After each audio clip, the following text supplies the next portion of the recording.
Hello students, previous class में हमने chapter 3 linear equation in two variable exercise 3.5 की conceptual and introduction class में आपको क्रॉस मल्टीप्लिकेशन मेथड से पेयर ऑफ लीनियर इक्वेशंस को solve करना सिखाया था।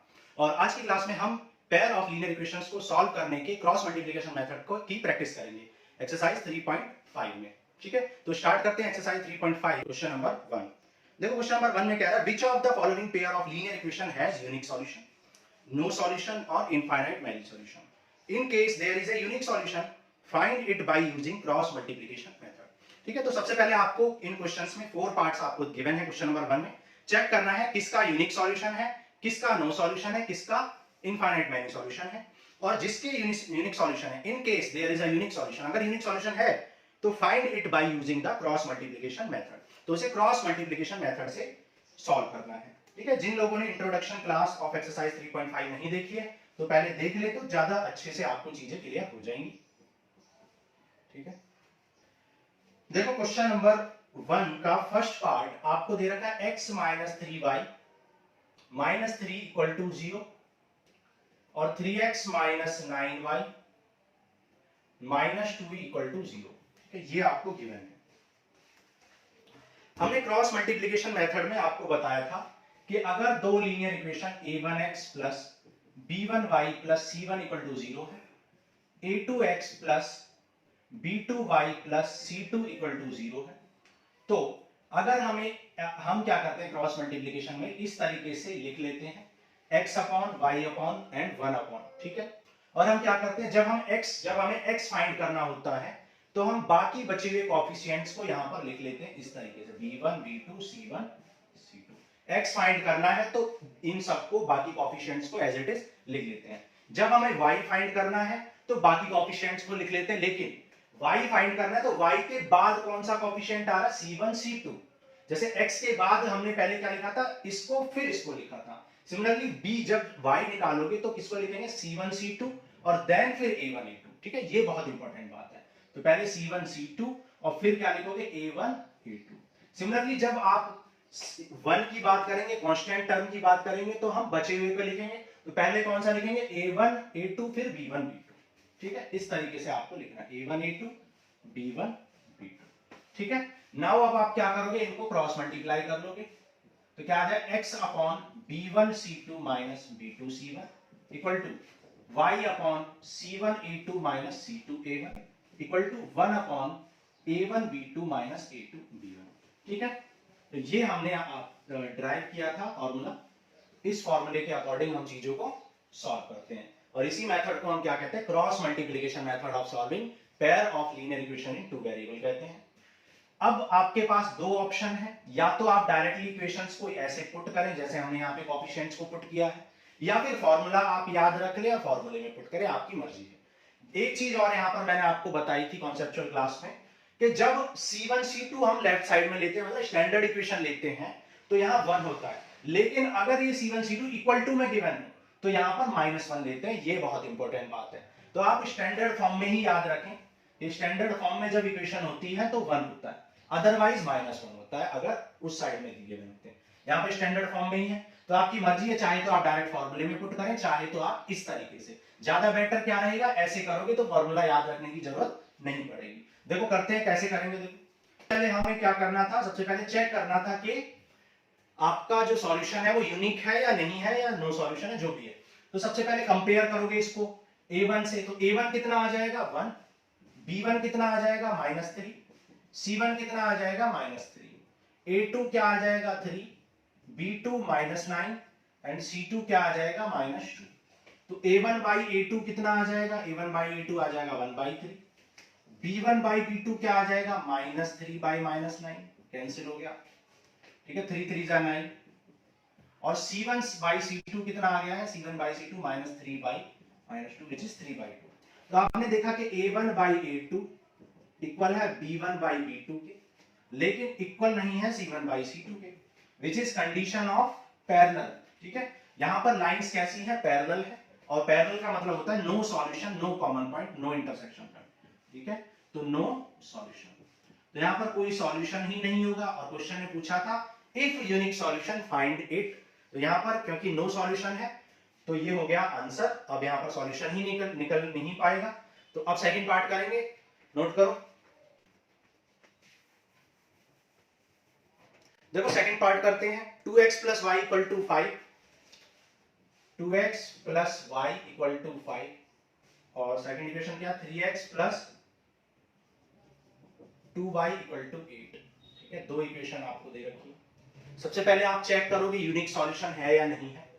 चेक कर लो। a1 कितना आ जाएगा, देखो कंपेयर करोगे तो a1 क्या आ जाएगा, a1 आ जाएगा 2, b1 आ जाएगा 1, c1 आ जाएगा 5, a2 क्या आ जाएगा, a2 आ जाएगा 3, b2 आ जाएगा 2, c2 आ जाएगा 8। ठीक है, a1 b1 c1, a2 b2 c2 निकाल लिए। अब a1 by a2 निकालो, a1 by a2 क्या आ जाएगा 2 by 3, b1 by b2 क्या आ जाएगा 1 by 2। तो आपने देखा as a1 by a2, a1 by a2 equal नहीं है b1 by b2 के, तो कौन सा सॉल्यूशन होगा, यूनिक सॉल्यूशन होगा। इंटरसेक्टिंग लाइंस होंगी, one and only one solution होगा, तो यूनिक सॉल्यूशन है। तो क्वेश्चन ने बोला था if unique solution find it, तो फाइंड करो। कैसे करेंगे फाइंड, देखो x अपॉन फिर y अपॉन फिर 1 अपॉन। ठीक है, अब देखो यहां पर -1 अपॉन करेंगे क्योंकि ये जो c1 c2 है ये आपको राइट साइड में ये लेना है। आप चाहें तो इनको लेफ्ट साइड में लाके 1 अपॉन कर सकते हो। ठीक है, तो सबसे पहले x को हाइड करेंगे, x को हाइड करके लिखो 1 2, तो ये आ गया 1 और ये आ गया 2। ये है -5 और -8 या 5 और 8। ठीक है, 5 एंड 8, ये 5 है और ये 8 है। इधर ले जाके करेंगे तो -5 -8 लिखेंगे, लेकिन यहां पर 1 लिखना पड़ेगा फिर। ठीक है, जैसा कि सिखाया था। अब y की बात है तो y लिखेंगे, जब y लिखेंगे तो y के आगे वाले से स्टार्ट करेंगे, 5 8 फिर लिखोगे 2 3। तो पहले लिखोगे 5 8 फिर लिखोगे 2 3। ठीक है, या फिर आप ऐसे सोच सकते हो जहां पर खत्म किया था वहीं से स्टार्ट करेंगे। अब देखो यहां खत्म किया था तो यहीं से स्टार्ट करेंगे 2 3। ठीक है, तो इसको हाइड करो तो 2 3 तो आपने लिख दिया, तो बचा क्या 1 2। ठीक है, ऐसे भी सोच सकते हो। तो देखो 8 5 2 10, तो ये आ जाएगा 8 10। ये हो जाएगा 5 3 15 और 8 2 16 और ये हो जाएगा 2 2 4 -3 1 3। ठीक है, तो ये आ गया x upon -2, y upon -1 and -1 upon 1।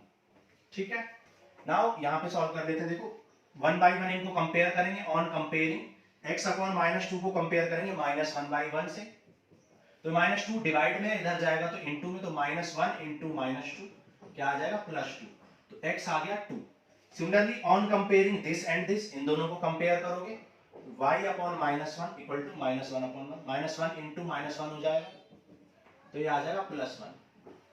तो x आ गया 2 एंड y आ गया आपका 1। चेक कर लो, देखो आंसर को, y की x की वैल्यू 2 पुट करो, 2 2 जा 4 और y 1 है, 4 + 1 5 करेक्ट है।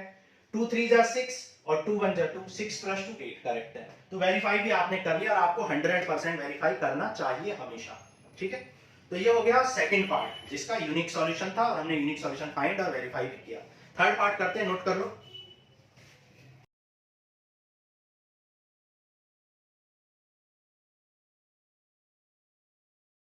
ठीक है, थर्ड पार्ट करते हैं। देखो थर्ड पार्ट में आपसे बोला है 3x - 5y इक्वल टू 20 और 6x - 10y equal to 40। 3x - 5y equal to 20, 6x - 10y equal to 40। तो सबसे पहले a1 कितना आ गया 3, b1 -5 और c1 आ गया 20, c2 40, b2 आ गया -10 और b1 दैट सॉरी a2 कितना आ गया 6। सो a1 by a2 फाइंड करो, a1 by a2 कितना है 3 by 6 which is 1 by 2, b1 by b2 कितना है -5 by -10 which is also 1 by 2 and c1 by c2 कितना है 20 by 40 which is also 1 by 2 as a1 by a2 equal to b1 by b2 equal to c1 by c2, सब equal है। और सब equal है तो लाइंस कैसी हैं, कॉन्साइडिंग लाइंस है। और कैसा सॉल्यूशन है, infinite many solution, overlapping line, infinite many solution. क्योंकि ओवरलैप कर रही है इसका मीनिंग क्या है कि सब जगह पे टच कर रही है, हर जगह पे एक कॉमन पॉइंट मिलेगा, तो infinite common point, infinite solution. ठीक है, थर्ड पार्ट हो गया। फोर्थ करते हैं, नोट कर लो।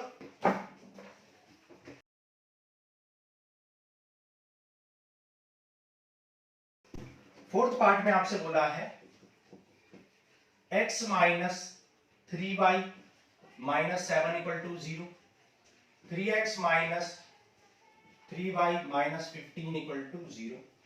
ठीक है, a1 b1 c1 निकालो, कंपेयर करेंगे तो a1 आ जाएगा 1, b1 आ जाएगा -3, c1 आ जाएगा -7, a2 है 3, b2 है -3 एंड c2 है -15। सो a1 बाई a2 निकालो, क्या आ जाएगा 1 बाई 3, b1 बाई b2 निकालो, क्या आ जाएगा -3 बाई -3 विच इज 1। तो आपने देखा as a1 by a2 not equal to b1 by b2 है, so unique solution, one and only one solution and intersecting क्या होगी लाइंस। तो ये लाइंस कैसी है, इंटरसेक्टिंग लाइंस है। नाउ आप क्या करोगे, x upon y upon and 1 upon, ठीक है। तो x के केस में क्या करोगे, x को हाइड करो, बाकी कोएफिशिएंट्स को लिखो -3 -7 -3 -15। y को हाइड करो, जहां से एंड किया है वहीं से स्टार्ट करो, फिर क्या बचा 1 और 3, ठीक है। y वाले को छोड़ देंगे और जहां पर एंड किया था वहीं से स्टार्ट करके बाकी बचा हुआ भी लिख देंगे, या फिर ऐसे कह सकते हो y को छोड़ देंगे और y के आगे वाला लिखेंगे फिर नेक्स्ट लिखेंगे, ठीक है। जब 1 को छोड़ देंगे तो पहले को फर्स्ट को पहले लिखेंगे 1 और 3 को, और -3 और -3 को लिखेंगे, या फिर ऐसे कह सकते हैं 1/3 पे एंड किया था तो 1/3 पे स्टार्ट करेंगे। दोनों तरीके से सोच सकते हैं। सॉल्व कर लो, देखो -15 इंटू -3 क्या आ जाएगा 45, माइनस लगाएंगे, -3 इंटू -7 कितना हो जाएगा 21, तो ये आ जाएगा x अपॉन कितना आ जाएगा 24, है ना 24। फिर यहाँ पे क्या y अपॉन 7 3 जा 21, माइनस लगाएंगे और फिर -15 इंटू 1 कितना आ जाएगा -15 हो जाएगा, तो ये आ जाएगा y upon -21 plus 15। Okay, similarly यहां पर क्या आ जाएगा 1 अपॉन -3 इंटू 1 क्या आ जाएगा -3, माइनस लगाएंगे 3 इंटू 3 क्या हो जाएगा -9, तो ये आ जाएगा 1 अपॉन -3 प्लस 9, तो ये आ गया x upon 24 equal to y upon -6 equal to 1 upon 6, ठीक है। Now comparing x upon 24 with 1 upon 6, x upon 24 को 1 अपॉन 6 से कंपेयर करोगे, 24 मल्टीप्लाई में चला जाएगा, 6 4 जा 24, x आ गया 4। सिमिलरली y अपॉन -6 को 1 अपॉन 6 से कंपेयर करेंगे तो y आ जाएगा -6 मल्टीप्लाई में आ जाएगा, 6 1 जा 6, तो ये आ गया -1, तो x आ गया 4 एंड y आ गया -1। चेक कर लो, चेक करो जल्दी से, x 4 है, 4 और -1, -3 इंटू -1 कितना होगा 7 हो जाएगा, 7 -7 0 आ गया। वेरीफाई कर लिया, आप चाहें तो वेरीफाई कर सकते हैं। x कितना है 4, -3 इंटू -1 -7, अब देखो -3 इंटू -1 क्या आ जाएगा +3, और ये हो जाएगा 7 -7 कैंसिल 0। ऐसे ही आप सेकंड इक्वेशन को भी वेरीफाई कर लोगे। सो ये हो गया क्वेश्चन 1 कंप्लीट। क्वेश्चन 2 करते हैं, नोट करो।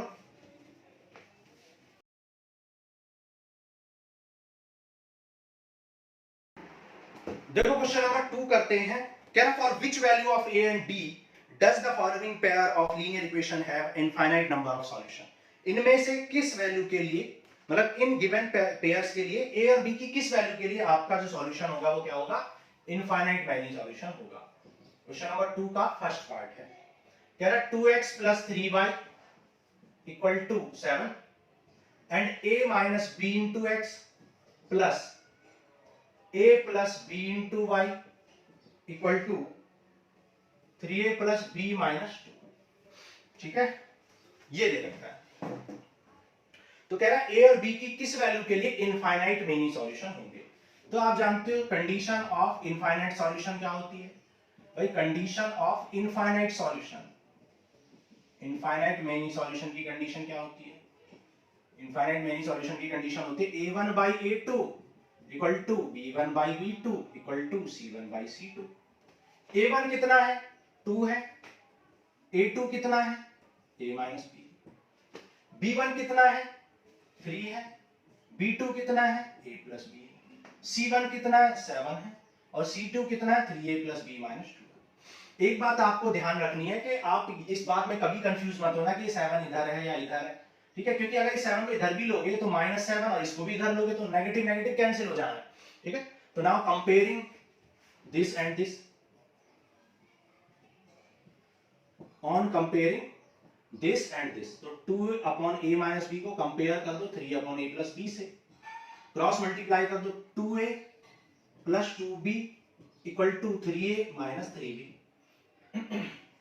2a इधर जाएगा तो सब्ट्रैक्ट और b इधर आएगा तो सब्ट्रैक्ट, तो ये आ जाएगा 2a minus 3a equal to minus 3b minus 2b, तो माइनस a इक्वल टू आ जाएगा माइनस 5b, माइनस से माइनस कैंसिल, तो यहां पर आपको क्या मिल गया फाइनली, आपको मिल गया a माइनस 5b, ठीक है, a minus 5b equal to 0। Equation number मान लो ये थी आपकी 1, ये थी 2, तो आपने इसको लेट कर लिया मान लो इक्वेशन नंबर 3, ठीक है, नीचे दिखाई दे रहा है, ओके।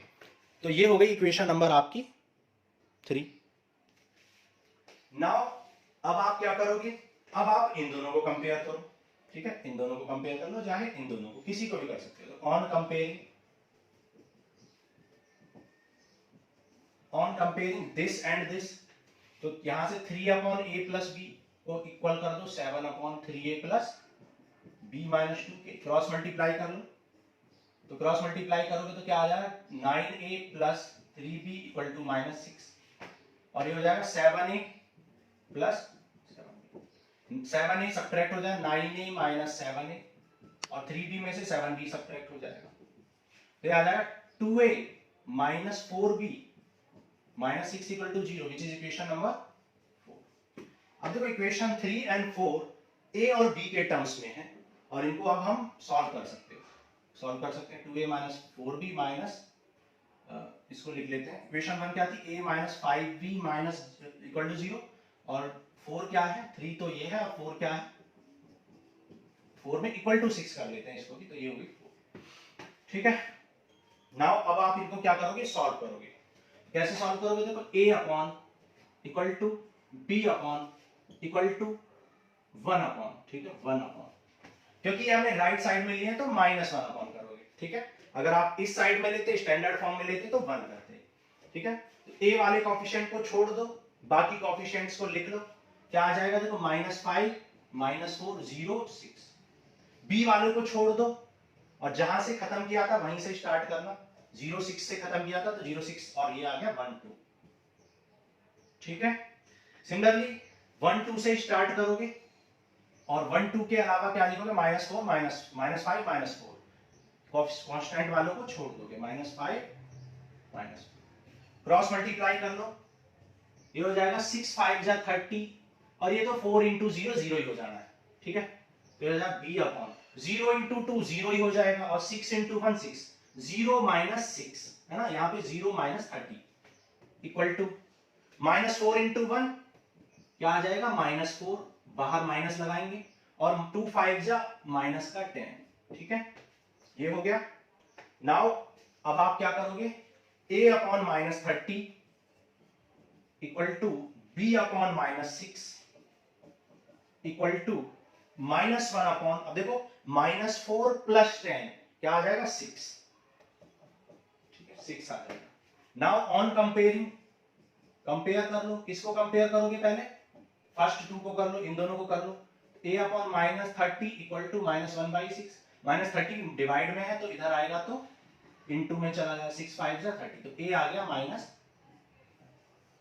गया आपका माइनस 5, ठीक है। b निकाल लो, on comparing this and this, तो यहां पर ऑन कंपेयरिंग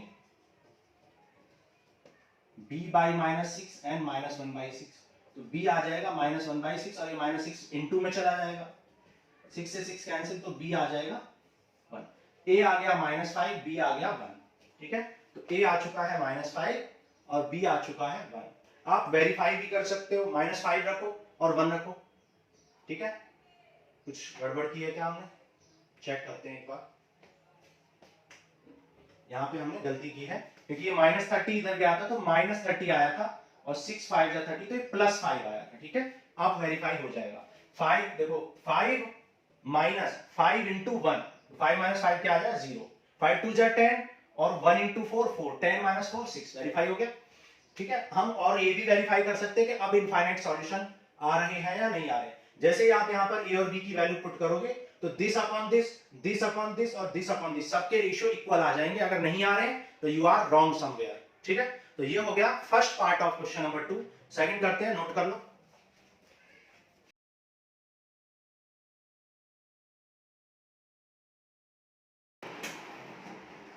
देखो सेकंड पार्ट में क्या करना है, for which value of k will the following pair of linear equation have no solution. K की किस वैल्यू के लिए नो सॉल्यूशन आएगा, ये आपसे पूछा है क्वेश्चन नंबर 2 का सेकंड पार्ट। के की किस वैल्यू के लिए नो सॉल्यूशन होगा। तो 3x plus y equals to 1 and 2k minus 1x 2k minus 1 into x plus k minus 1 into y equals to 2k plus 1। ये आपको इक्वेशन 1 और इक्वेशन नंबर 2 गिवन है।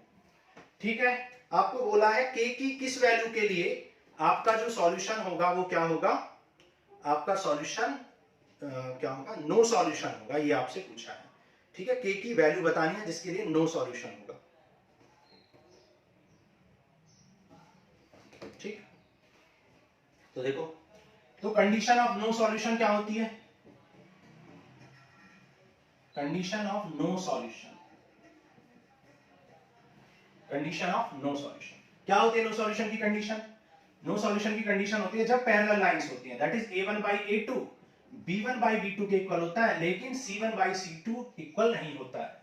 तो a1 कितना है आपका 3, a2 कितना है 2k minus 1, b1 1, b2 k minus 1, c1 कितना है 1 और c2 कितना है 2k plus 1। Now on comparing first two, इन फर्स्ट टू को कंपेयर कर लो, तो 3 upon 2k minus 1 equal to 1 upon k minus 1। Compare करो, सॉल्व करो, ये हो जाएगा 3k minus 3 equal to 2k minus 1।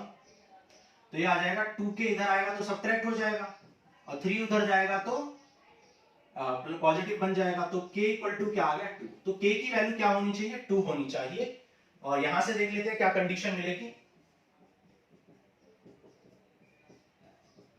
Cross multiply 2k plus 1 is not equal to k minus 1, k को इधर ले आओ तो k minus 1 equal to minus 1 minus 1, तो k equal to क्या आ गया minus, k is not equal to minus 2। तो k की वैल्यू माइनस 2 तो बिल्कुल नहीं होनी चाहिए। ठीक है, क्योंकि माइनस 2 रखने से कुछ ऐसी कंडीशन बन जाएगी जिससे कि अनडिफाइंड वाली बात हो जाएगी, इसलिए मना कर रहा है। लेकिन k की वैल्यू 2 होनी चाहिए, ये बात तो कंफर्म है। और आपसे यही पूछा था k की वैल्यू क्या होनी चाहिए, तो आपने निकाल लिया k की वैल्यू क्या होनी चाहिए, k की वैल्यू 2 होनी चाहिए। ठीक है, नोट कर लो, फिर क्वेश्चन नंबर 3 करते हैं। देखो question number 3, can solve the following pair of the linear equation by substitution and cross multiplication method. आपको सब्स्टिट्यूशन से भी करना है और क्रॉस मल्टीप्लिकेशन से भी करना है, तो कर लेते हैं। देखो क्या गिवन है, 8x plus 5y equals to 9 and 3x plus 2y equals to 4। तो सब्स्टिट्यूशन से करना है, देन फिर आपको क्रॉस मल्टीप्लिकेशन से करना है। तो सब्स्टिट्यूशन से कर लेते हैं पहले, बाय सब्स्टिट्यूशन मेथड। ठीक है, सब्स्टिट्यूशन मेथड यूज करो। क्या करते हैं सब्स्टिट्यूशन मेथड में, सबसे पहले आप x या फिर y की वैल्यू फाइंड करते हैं, आइदर फ्रॉम इक्वेशन 1 और फ्रॉम इक्वेशन 2, या तो 1 से या 2 से x और y की वैल्यू फाइंड करेंगे। तो 8x plus 5y equal to 9, so 8x equal to क्या आ जाएगा 9 minus 5y, so x आ जाएगा 9 minus 5y by 8। ठीक है, मान लो ये इक्वेशन नंबर 3 है। तो हमने पहले x की वैल्यू निकाल ली, now put this value of x in equation 2, क्योंकि 1 से निकाल लिया तो कहां पुट करेंगे 2 में पुट करेंगे। ठीक है, तो put the value of x in equation 2, equation 2 में पुट कर दो। क्या है 3x plus 2y equal to 4। x की वैल्यू क्या है 9 minus 5y by 8। 3 9 जा 27, 3 5 जा 15y, अपॉन में क्या है 8 प्लस 2y, अपॉन में 1 कर लो और एलसीएम ले लो। एलसीएम क्या आएगा 8, तो 27 minus 15y plus 8 2 जा 16y equals to 4। ठीक है, 8 डिवाइड में है, इधर आएगा तो क्या हो जाएगा मल्टीप्लाई हो जाएगा।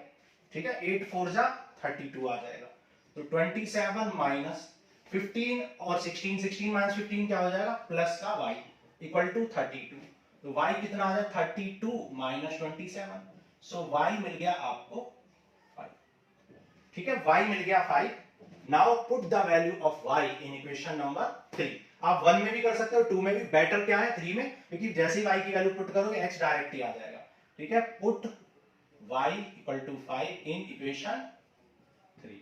इक्वेशन 3 में पुट कर दो, x इक्वल टू क्या है 9 माइनस 5y, y कितना है 5 अपॉन 8, 5 5 जा 25 अपॉन 8, तो ये आ जाएगा यहां पर 16 माइनस 16 बाई 8, 8 2 जा 16, तो x आ गया -2 और y आ गया था आपका 5। वेरीफाई भी कर सकते हो, 8 5 जा 40 एंड 5 2 जा, सॉरी x की वैल्यू 2 है, 8 2 जा 16 माइनस 16 हो गया एंड 5 5 जा 25, 25 माइनस 16 कितना होता है 9 होता है। यहां पे चेक कर लो, 3 2 जा 6 तो माइनस 6 हो गया, और 5 2 जा 10 और माइनस 6 प्लस 10 कितना होता है 4 होता है, तो 4 आ गया। ठीक है, वेरीफाई भी हो गया, तो बिल्कुल करेक्ट है हमारा आंसर। नाउ अब आप क्या करोगे, अब आप सॉल्व करोगे by cross multiplication method, by cross multiplication method. देखो क्या करोगे, x upon y upon -1 upon -1 क्यों लिया है, क्योंकि 9 और 4 राइट साइड में दे रखे हैं, या फिर आप स्टैंडर्ड में कर लो, 9 लेफ्ट में ले आके +1 ही लिख लेना। ठीक है, x को छोड़ दो, बाकी कोएफिशिएंट्स को लिख दो, 5 9 2 4, 5 9 2 4, y को छोड़ दो और बाकी को लिख दो, 9 4 8 3, 9 4 से स्टार्ट करेंगे, 9 4 8 3। ठीक है, फिर 8 3 से स्टार्ट करोगे, कांस्टेंट वाले कोएफिशिएंट को छोड़ दो, 8 3 ऑलरेडी लिख दिया, बचा क्या 5 2, 5 2 लिख देंगे। सॉल्व कर लो, देखो 5 4 जा 20, 9 2 जा 18, 9 3 जा 27 और 8 4 जा 32। यहां पर 8 2 जा 16 एंड 5 3 जा 15। ठीक है, तो ये आ गया x by 2 equal to minus y by -5 equal to -1/1। ठीक है, on comparing first and third को कंपेयर कर लो, ऑन कंपेयरिंग 1 एंड 3। ठीक है, 1 एंड 3, तो x upon 2 equal to -1, cross multiply, x into 1 क्या होगा x, 2 इंटू -2 -2 हो जाता है, x आ गया -2। सिमिलरली ऑन कंपेयरिंग 2 एंड 3, तो y अपॉन -5 किसके इक्वल है -1/1 के, तो -5 इंटू में चला जाएगा, तो y equal to -5 into 1 plus का 5। तो आप देख सकते हो पहले भी y 5 आया था और x -2 आया था, अब भी वही है, तो हमारा आंसर बिल्कुल करेक्ट है। तो ये हो गया क्वेश्चन नंबर 3। नेक्स्ट करते हैं क्वेश्चन 4, नोट कर लो।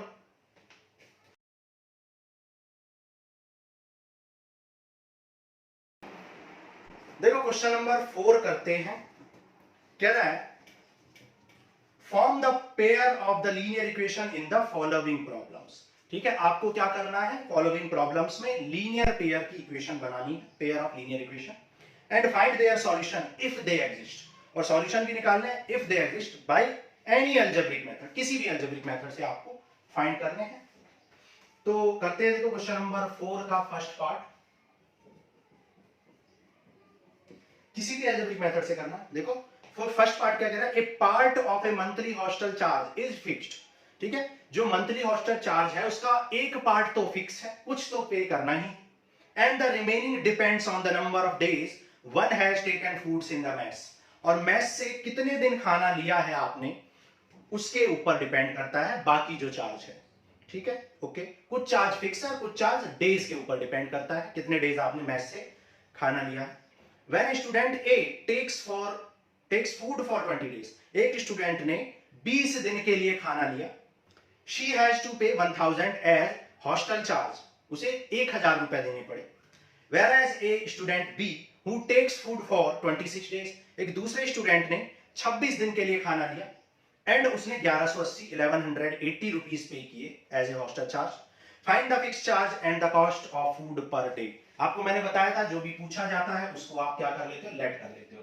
तो let the fixed charge and charge per day be x and y rupees respectively. आपने मान लिया कि भाई फिक्स चार्ज तो x रुपए है और y जो है पर डे का चार्ज है। अब क्योंकि क्वेश्चन में बोला है कि एक स्टूडेंट्स ने 20 डेज खाना लिया, ठीक है, तो according to the question charge for 20 days, charge for 20 days कितना है 1000 है। लेकिन उस 20 डेज के चार्ज में एक चार्ज तो होगा फिक्स्ड, प्लस एक होगा charge per day into number of days, ठीक है भाई। एक दिन का कितना चार्ज है और इनटू कितने दिन आपने यूज किया है, तब जाके 1000 हुआ होगा। फिक्स चार्ज कितना है, फिक्स चार्ज है x, प्लस पर डे का चार्ज आपने y लेट किया है और कितने डेज की बात हो रही है 20 डेज की, और वो चार्ज टोटल कितना है 1000। ये हो गई आपकी question number 1। Next condition number 2 में क्वेश्चन के अकॉर्डिंग क्या है, 26 डेज का चार्ज 1180 है। 26 डेज का चार्ज कितना है 1180 है। तो उसमें भी क्या होगा, उसमें भी एक तो होगा फिक्स्ड चार्ज, प्लस एक होगा charge per day into number of days, कितने दिन है, तब जाके 1180 रुपीज पे किए होंगे।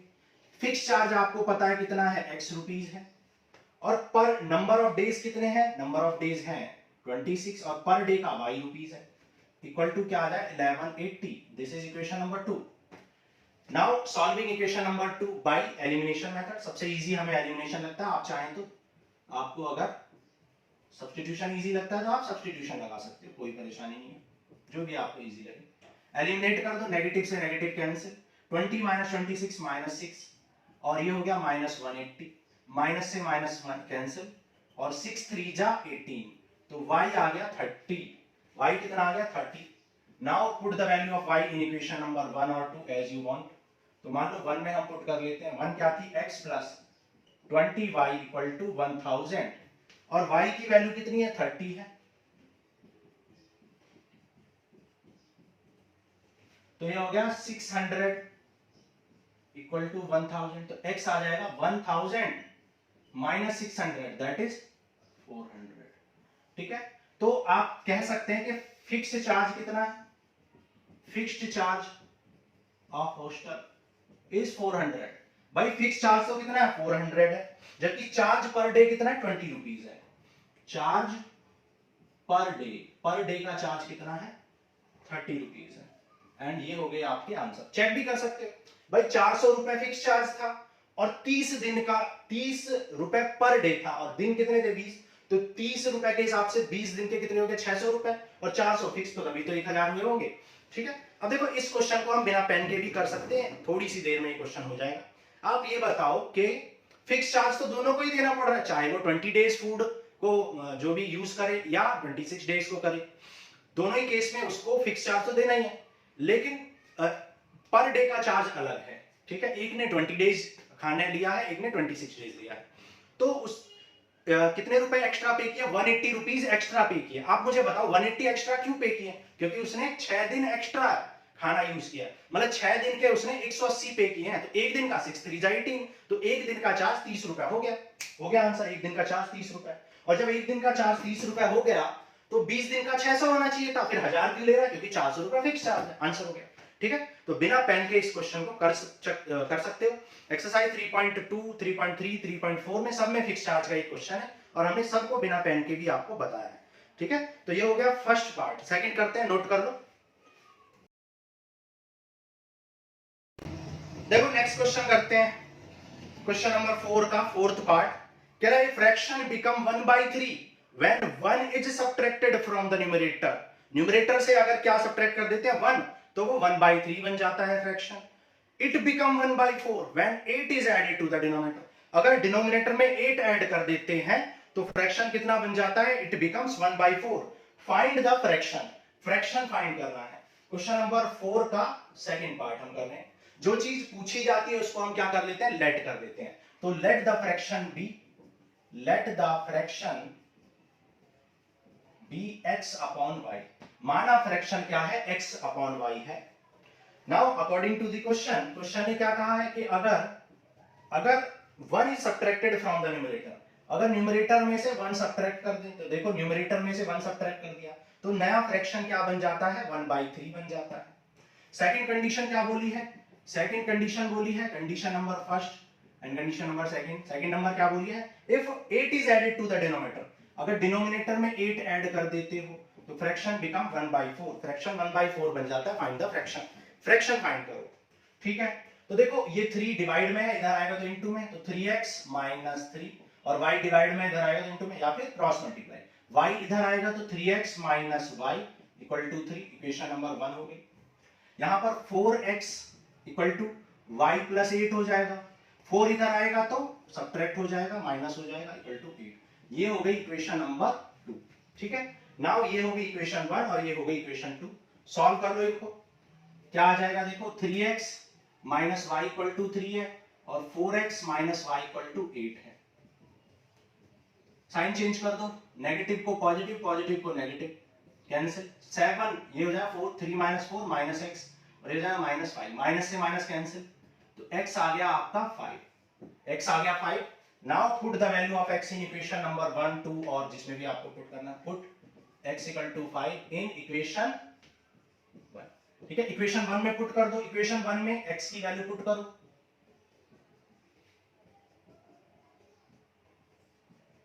5 3 जा 15, तो ये आ जाएगा 3 - 15, दैट इज -12, माइनस से माइनस कैंसिल, तो y आ गया 12। ठीक है, y आ गया आपका 12, x आ गया 5। तो फ्रैक्शन क्या आ गया? तो फ्रैक्शन हो गया, रिक्वायर्ड फ्रैक्शन क्या हो गया? रिक्वायर्ड फ्रैक्शन हो गया x/y, दैट इज x कितना था? 5/12, तो 5/12 हो गया आपका आंसर। चेक कर लो, वेरिफिकेशन कर लो।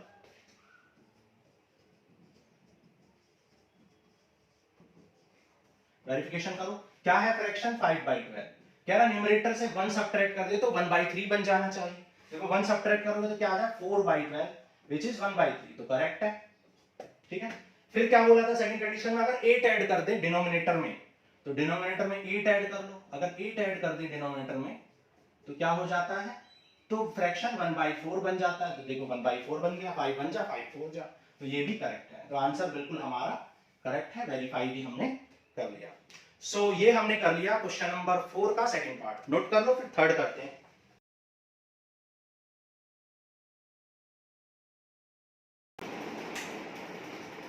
देखो क्वेश्चन नंबर 4 का थर्ड पार्ट करते हैं। कह रहा Yash scored 40 marks in a test. Yash ने 40 मार्क्स स्कोर किए एक टेस्ट में, getting 3 marks for each right answer and losing 1 marks for each wrong answer. Correct answer के लिए उसे 3 मार्क्स मिलते हैं, जबकि इनकरेक्ट के लिए उसको 1 मार्क्स उसका लूज हो जाता है, लॉस कर देता है वो। ठीक है, had 4 marks been awarded for each correct answer. 4 नंबर उसे मिलते हैं करेक्ट आंसर के। अगर मिलते had 4 marks been awarded for each correct answer, अगर 4 नंबर मिलते करेक्ट के और 2 नंबर डिडक्ट होते किसके? इनकरेक्ट के, then Yash would have score 50 marks, तो उसे 50 नंबर मिलते, 50 marks. How many questions were there in the test? तो कितने क्वेश्चन थे टेस्ट में, ये आपसे पूछा गया है। क्वेश्चन नंबर 1 का थर्ड पार्ट। ठीक है,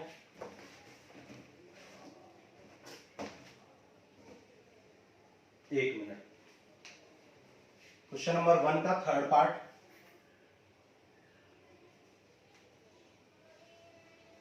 तो कितने क्वेश्चन पूछा गया है? How many questions were there in the test? Test में कितने क्वेश्चन थे? तो लेट कर लो, let the number of correct questions, ठीक है, number of correct and incorrect कर लो, number of correct and incorrect question, correct and incorrect question be x and y. ठीक है, एक्स एंड वाई। तो आपने लेट कर लिया, करेक्ट क्वेश्चन एक्स है, इनकरेक्ट क्वेश्चन वाई है। तो टोटल क्वेश्चन कितने हो जाएंगे? टोटल क्वेश्चंस हो जाएंगे x प्लस वाई। ठीक है, टोटल क्वेश्चंस हो जाएंगे x प्लस वाई। क्वेश्चन ने बोला है according to the question if 3 mark for each right answer. ठीक है, तो कितने करेक्ट आंसर किए हैं?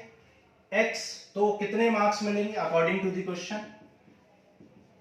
ठीक है, marks awarded for 3 correct answer, क्योंकि 3 करेक्ट किए हैं, 3 करेक्ट आंसर। एक करेक्ट के कितने मार्क्स मिल रहे हैं? x, तो 3 करेक्ट के कितने मिल जाएंगे? 3x मिल जाएंगे। ठीक है, एंड मार्क्स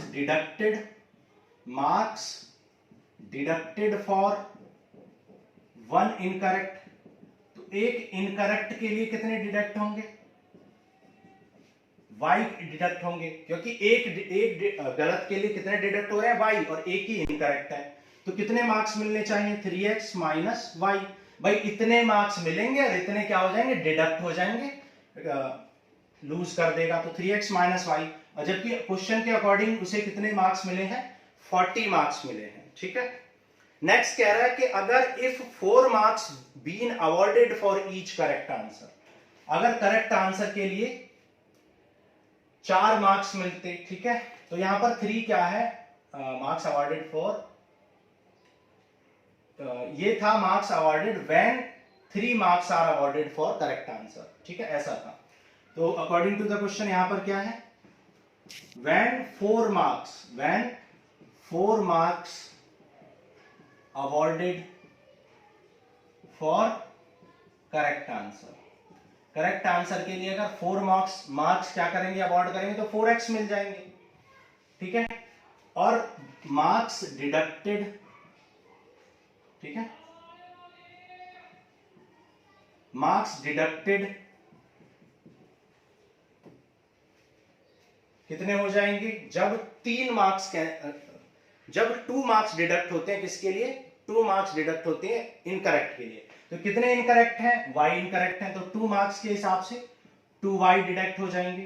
तो अब कितने मार्क्स अवॉर्ड होंगे? टोटल कितने मिले? 4x, डिडक्ट कितने हुए? 2y, और टोटल उसे अब 50 मार्क्स मिल जाते हैं, ऐसा क्वेश्चन ने बोला है। ठीक है, तो इक्वेशंस बन गई। ठीक है, यहां पर हमें लिखना चाहिए था, यहां पे थोड़ा सा हमने गलत लिख दिया स्टेटमेंट।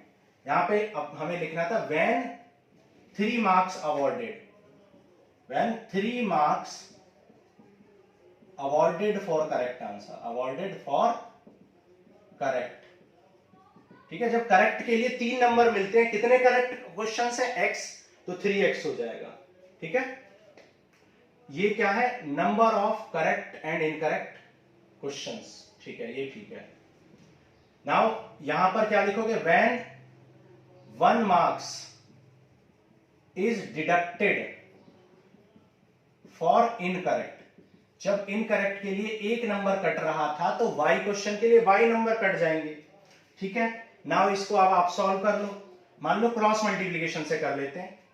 ठीक है, एलिमिनेशन से हमने बहुत क्वेश्चन कर लिए, इसको हम क्रॉस मल्टीप्लिकेशन से कर लेते हैं। क्या हो जाएगा? देखो, x को छोड़ दो, क्या लिखेंगे? -1 40 -2 50, -1 40 -2 50। y को छोड़ दो, कितना आ जाएगा? 40 50 से स्टार्ट करेंगे, 3 4, 40 50 से स्टार्ट करेंगे और 3 4, y वाले को छोड़ देंगे, y वाले कोएफिशिएंट्स को छोड़ देंगे, फिर यहाँ 40 और 50 को छोड़ देंगे, क्या लिखेंगे? 3 -1 4 -2, तो 3 -1 4 -2। सॉल्व कर लो, देखो 50 इंटू -1 -50, माइनस लगाएंगे, -2 इंटू 40 -80, तो -50 plus 80 which is x upon 30। यहां पर 40 इंटू 4 160, 50 इंटू 3 150, तो 160 माइनस 150 कितना हो जाएगा? 10 हो जाएगा।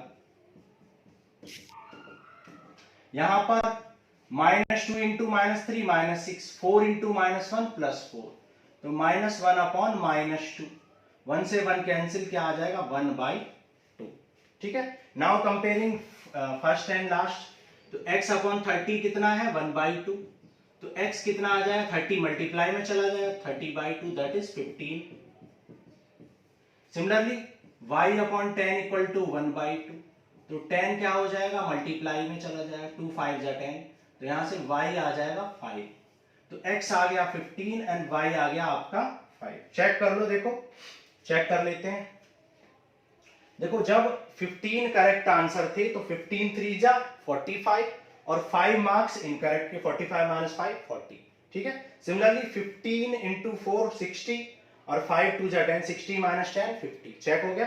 तो टोटल क्वेश्चंस पूछे गए थे, तो टोटल क्वेश्चंस क्या हो जाएंगे, टोटल क्वेश्चंस कितने थे, total questions x plus y, तो कितने हैं 15 प्लस 5 दैट इज 20, तो टोटल 20 क्वेश्चंस थे पेपर में, एग्जाम में, ठीक है। तो ये कर लिया हमने क्वेश्चन नंबर 4 का थर्ड पार्ट। फिफ्थ करते हैं, फोर्थ करते हैं, नोट कर लो।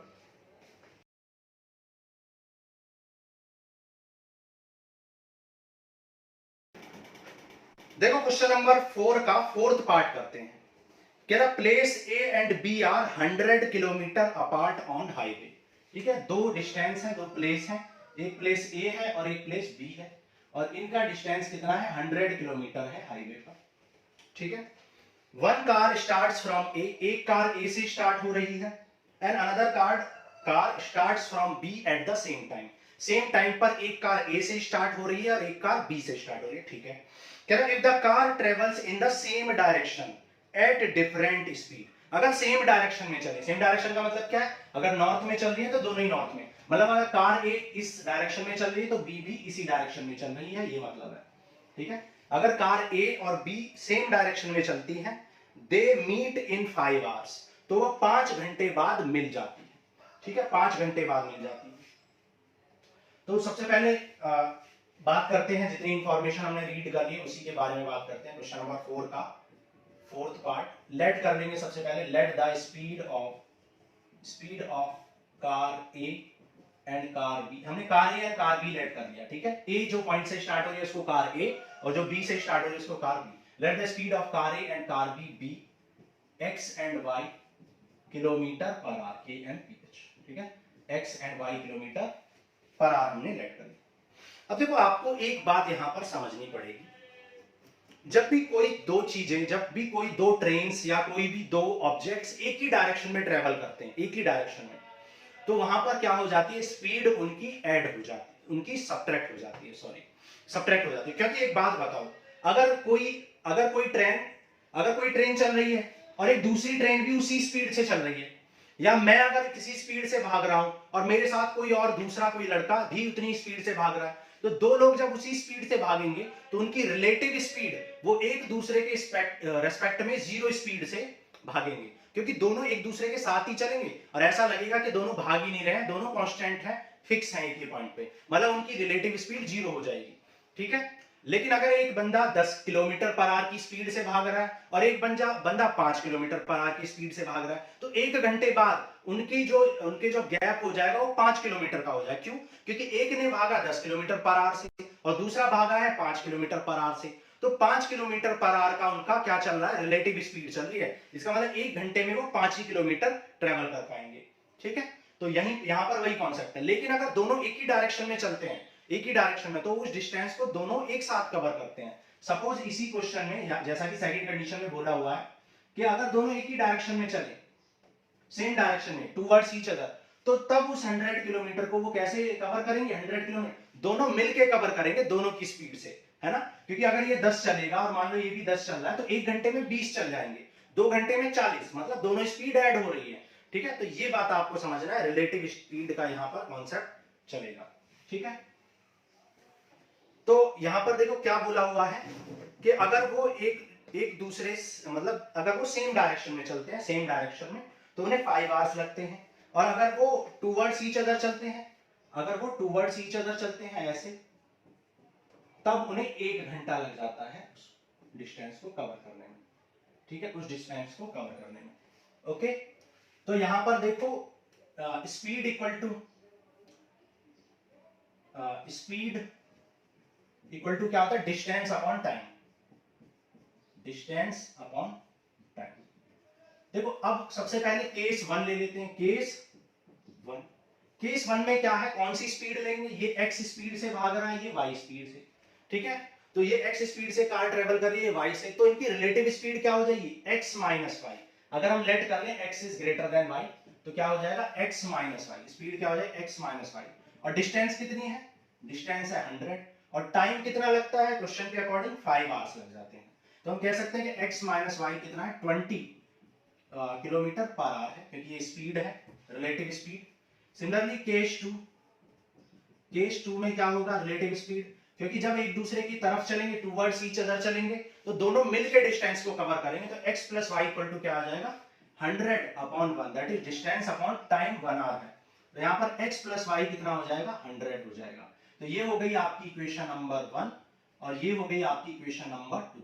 ठीक है, अब इन इक्वेशंस को क्या कर लो, सॉल्व कर लो। मान लो हम क्रॉस मल्टीप्लिकेशन से कर रहे हैं, तो x upon y upon and 1 upon minus 1 upon कर लेंगे। ठीक है, तो x कितना है देखो, सॉरी यहाँ पर x के कोफिशिएंट को हाइड कर लो, -1 और 20, -1 और 20। यहाँ पर x को हाइड कर लो 1 और 100, फिर y को हाइड कर लो और स्टार्ट कहां से करेंगे 20 एंड 100 से।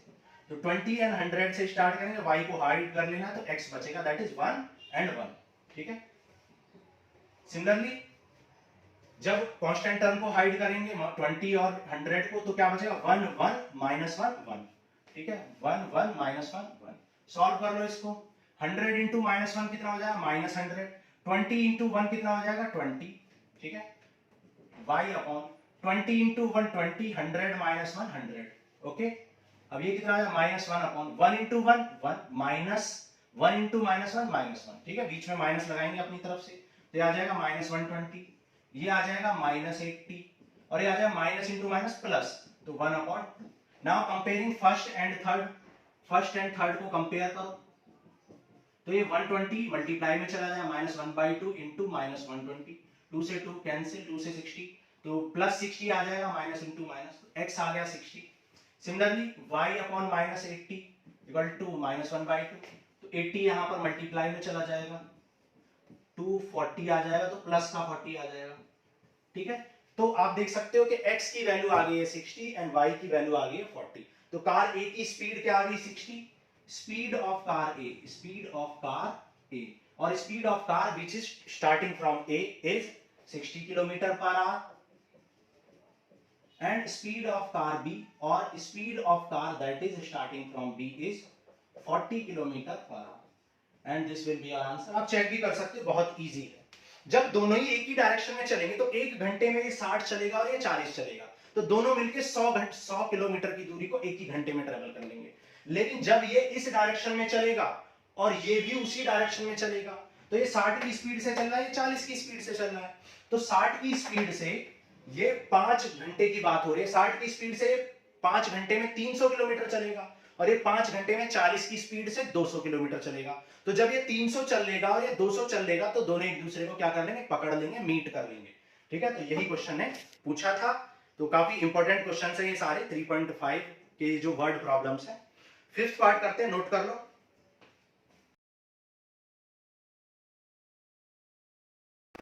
देखो फिफ्थ पार्ट करते हैं। फिफ्थ पार्ट में आपसे बोला है the area of rectangle reduce by 9 square unit. Area 9 square unit reduce हो जाता है कब, if its length is reduce by 5 unit, अगर लेंथ को 5 यूनिट कम कर दें, and breadth is increase by 3 unit, और ब्रेथ को 3 यूनिट इंक्रीज कर दें, तो एरिया 9 यूनिट डिक्रीज हो जाता है। ओके, फिर कह रहा है if we increase the length by 3 unit, अगर लेंथ को 3 यूनिट इंक्रीज कर दें, the breadth is and breadth को क्या कर दें 2 यूनिट से इंक्रीज कर दें, तो एरिया 67 यूनिट इंक्रीज हो जाता है। Find the dimension of the rectangle, dimension पूछी है तो लेट करेंगे, let the dimensions be x and y respectively. ठीक है, तो लेट फोर्थ का फिफ्थ पार्ट क्वेश्चन में, लेट द डायमेंशंस और length and breadth, dimensions of rectangle be x and y units respectively. माना रेक्टेंगल की जो लेंथ एंड ब्रेथ है वो x एंड y यूनिट है, तो एरिया क्या हो जाएगा, ठीक है, जो इनिशियल एरिया है या जो स्टार्टिंग में जो एरिया है ओरिजिनल एरिया, इनिशियल एरिया कितना हो जाएगा, इनिशियल एरिया हो जाएगा x into y, length into breadth. ठीक है, अब अकॉर्डिंग टू द क्वेश्चन ने बोला है कि अगर लेंथ को कितना रिड्यूस कर दें, if length is reduce by 5 unit, तो न्यू लेंथ कितनी हो जाएगी भाई, न्यू लेंथ कितनी, पहले लेंथ कितनी थी x, तो 5 कम कर दी तो new length x -5। New breadth या न्यू विड्थ कितनी हो जाएगी, न्यू विड्थ हो जाएगी y प्लस, कितनी इंक्रीज की है विड्थ को, यहाँ पर 3 यूनिट इंक्रीज की है तो y प्लस 3। तो न्यू एरिया क्या हो जाएगा, न्यू एरिया हो जाएगा new length into new breadth, new length into new breadth. Okay, अब सेकंड कंडीशन। अच्छा, आपसे ये बोला है क्या कि ऐसा करने से एरिया 9 यूनिट रिड्यूस हो जाता है। अब देखो 9 यूनिट रिड्यूस होने का मतलब क्या है कि अगर इनिशियल एरिया में से न्यू एरिया सब्ट्रैक्ट कर दे तो 9 स्क्वायर यूनिट आएगा। ये बात आपको पता होनी चाहिए भाई। 9 यूनिट कम हो जाता है, कोई भी चीज कम हो गई है ज्यादा हो गई कैसे बताओगे भाई, ओरिजिनल में से न्यू निकाल दो पता चल जाएगा कितनी कम हो गई है। तो पहले कितनी थी, इतनी, और अब कम हो गई है तो कितनी कम हो गई है, सब्ट्रैक्ट करके 9 के इक्वल रख दो। तो इनिशियली कितना था x इंटू वाई, और नाउ अब कितनी हो गई x minus 5 into y plus 3। तो न्यू में से, इनिशियल में से न्यू को सब्ट्रैक्ट कर दो, कितनी रिड्यूस हो गई ये पता चल जाएगा 9। तो इंटू कर दो, सबसे पहले मल्टीप्लाई कर दो, x y plus 3x minus 5y minus 15 equal to 9। Sign change हो जाएंगे तो यहाँ minus x y minus 3x plus 5y plus 15 equal to 9।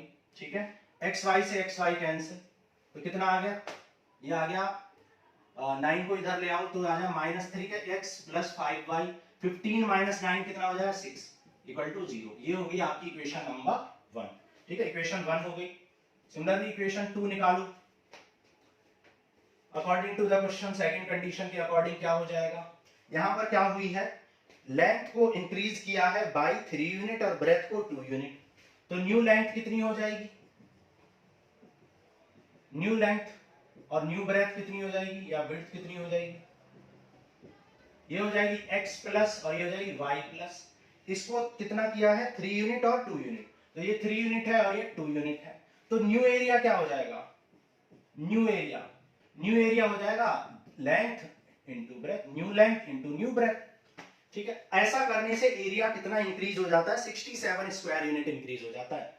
तो इंक्रीज एरिया कैसे निकालोगे भाई, न्यू एरिया से ज्यादा वाले एरिया में से इनिशियल एरिया निकाल दो तो पता चल जाएगा कितना इंक्रीज हुआ, ज्यादा में से कम को निकाल दो कितना इंक्रीज हुआ पता चल जाएगा।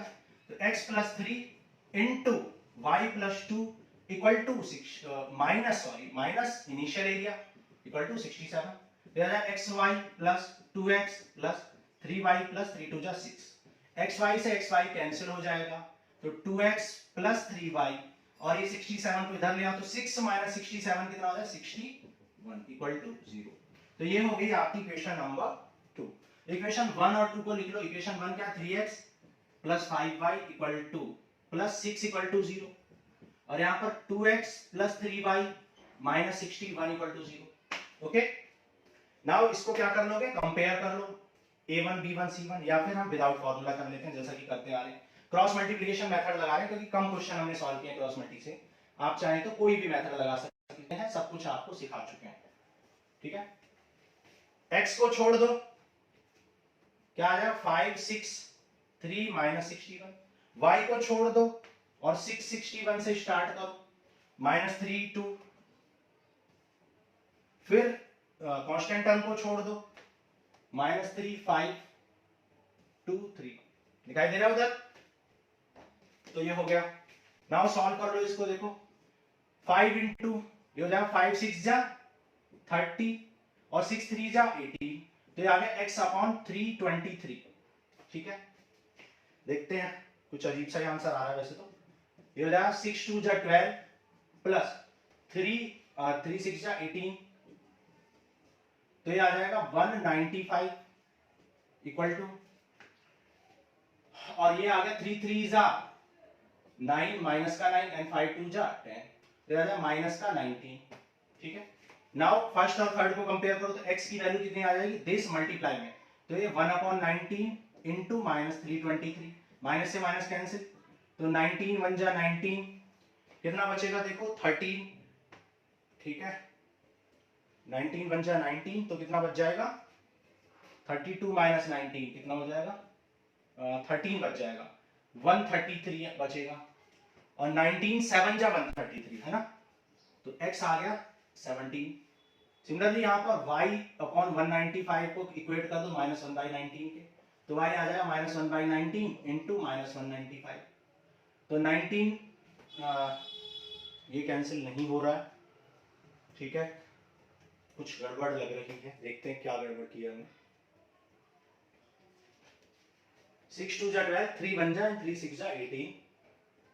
यहां पर हमने गलती की है, यहां पर माइनस इंटू माइनस प्लस हो गया, लेकिन ऑलरेडी यहां बीच में एक माइनस लगाओगे तो 3 - 2 कितना हो जाएगा 1, और 18 - 1 कितना हो जाएगा, 18 - 1 हो जाएगा 17, तो -171 आएगा, और 19 7 जा होता है -171, ठीक है, तो ये आ जाएगा 7, माइनस से माइनस कैंसिल 7। तो लेंथ आ गई 17 और ब्रेथ आ गई आपकी 7। लेंथ क्या आई है, लेंथ ऑफ रेक्टेंगल कितनी आ गई 17 यूनिट, एंड विड्थ ऑफ या ब्रेथ ऑफ क्या आ गई है रेक्टेंगल 7 यूनिट। तो ये हो गए आपके आंसर। चेक भी कर सकते हो, बहुत इजी है चेक करना। 17 7 जा कर लो और फिर डिक्रीज करके आप चेक करो, ठीक है, ये आपको करना है चेक, वेरिफिकेशन हम कर चुके हैं। So this ends with your exercise 3.5। अब नेक्स्ट क्लास में हम क्या करेंगे, नेक्स्ट क्लास में करेंगे equation reducible to the pair of linear equation in two variable. तो ऐसे क्वेश्चंस को सॉल्व करेंगे जो लीनियर इक्वेशन नहीं है, लेकिन उन्हें लीनियर इक्वेशन में चेंज कर सकते हैं, रिड्यूस कर सकते हैं by doing some suitable substitutions. तो नेक्स्ट क्लास में मिलते हैं, आज के लिए इतना ही, थैंक यू।